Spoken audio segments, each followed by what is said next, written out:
enjoyed the full presentation, your energy, just the way you explained everything.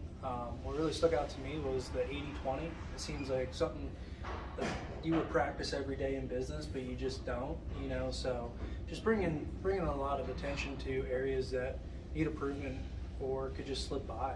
You know, the things that make your business work is all these little pieces that you kind of don't take focus on sometimes, and that's what I like that you brought to attention today. Ted, thank you. And since he's filming, I didn't know he was filming, give me the name of your company and what city you're from and what products do you do? Okay, from Kansas City, Missouri, and then work for a company called Lifeway Mobility, and we provide home solutions for home accessibility. My name is Dale Richards. I'm a Vistage speaker and a former chair. I want to tell you that Vistage is one of the most important decisions a management or executive can make, an employee can make to improve their life personally and as a business. And today I had an opportunity to speak to emerging leaders. And this is a 2-year program to help people gain leadership skills, financial skills. It's an awesome program. I highly recommend Vistage. Thank you.